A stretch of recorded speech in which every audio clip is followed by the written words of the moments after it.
YouTube? This is the Duke with another amazing old school bike build. Today I'm featuring the two Cook Brother 79 and 80 BMX bikes. We're having a Cook Brother Racing Shootout. And I want to show you guys some pro tips and tricks that can save you a lot of aggravation when installing a set of three-piece cranks on an old Cook Brother Racing bike, because I just discovered something today with the frames on these bikes. They're actually different. And I didn't notice that until I installed these cranks on today's bike. So without any further ado, let's check these bikes out. We'll go over it. All right, guys, here they are. Got the 79 pre-tensionized frame and the 80. And I just set the cranks up on her today. I decided to go with the beautiful red SR Sugino three-piece cranks. Yes, these are the ones that were on my CYC Racer over there. And I said they're just too nice to be on that CYC. We're gonna put them on the Cook Brother bike. And what I like about these is there's no stamping at all on the front. They actually stamp the back of the crank where it's anodized, the SR 170 millimeter. And I have these beautiful caps that go on there as well. And I decided to use a set of lightweight caged MKS BM7 pedals. Altogether, this only adds to the bike probably a few pounds. As I said, if you've watched my BMX crank video, that I just uploaded this morning, I go over the pros and cons of one and three-piece cranks. And I tell you guys what the optimal choice is depending on the kind of bike you're building. Now this bike deserves all the punches, pulling all the punches on this bike. Okay, this is going to be a balls to the wall build.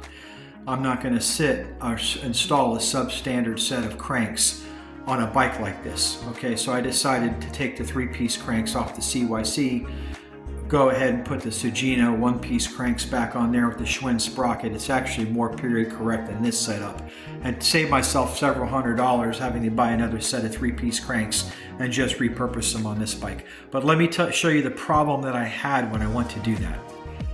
All right, guys, I discovered today when I went to install these cranks that this sprocket was just about hitting the frame. And I'm like, what the heck is going on here? I've never had such a close tolerance on a frame and sprocket combination. So I looked at the old CBR, I've got the 79, and she's got a cigarette pack. And I'm thinking, holy cow, no wonder the sprocket is not close to hitting the frame.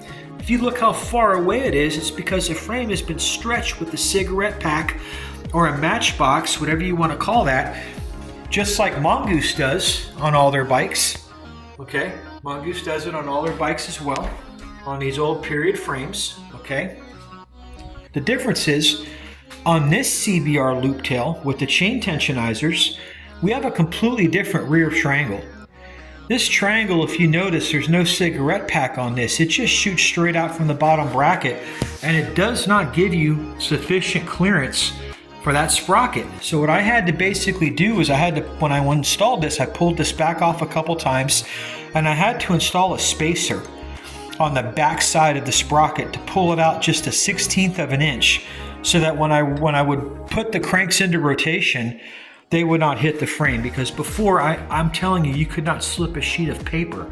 It was so close. At least now, I've got the proper clearances, okay? And with the chain installed, we line up really well.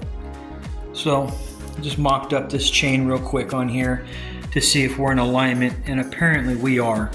So that's not going to affect anything as far as the chain positioning goes.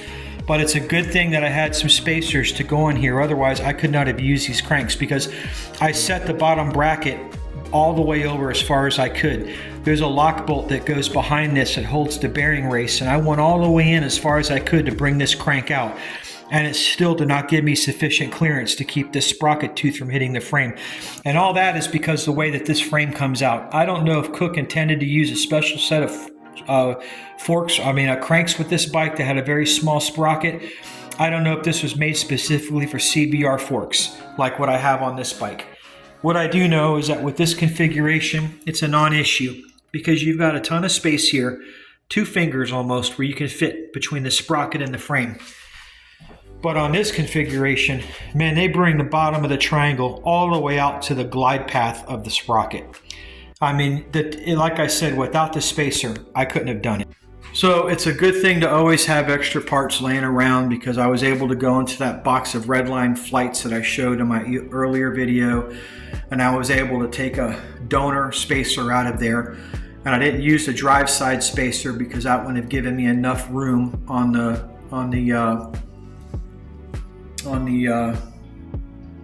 what's the word I'm looking for here? My gosh, man.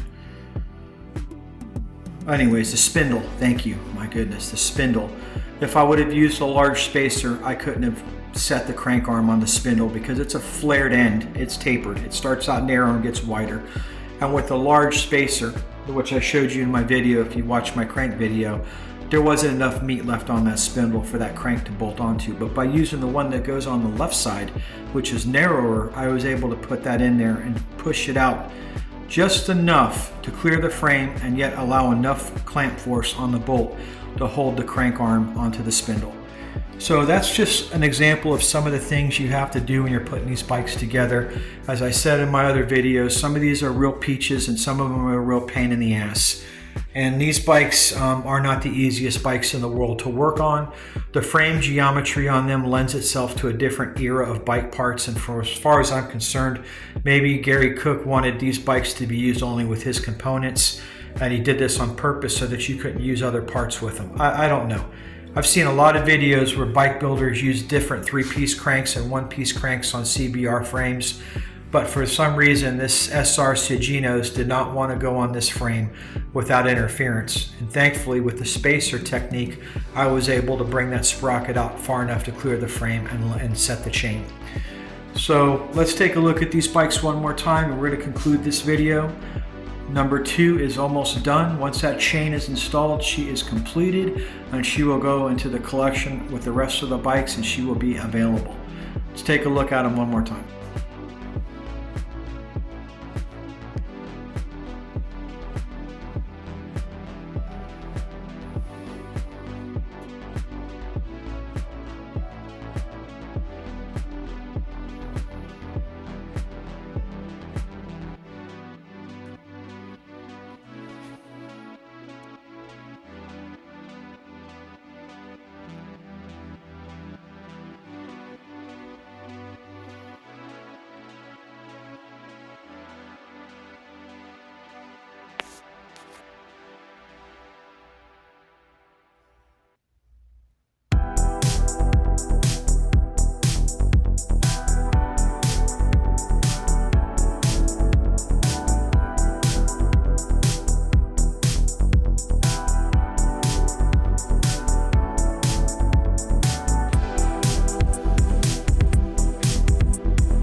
Alright guys, that concludes this video on the 1979 and 1980 Cook Brother Racing BMX bike shootout.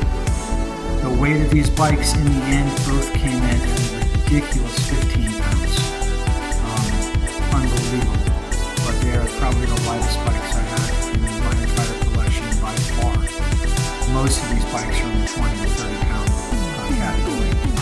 These bikes both came in just around 15 pounds, which is almost unheard of. But that's what you get when you combine quality components and the world's best BMX bike frame ever produced. And I don't think many people can argue that point. That's the reason why they sell for so much money, because that's just a Cadillac of bikes, man.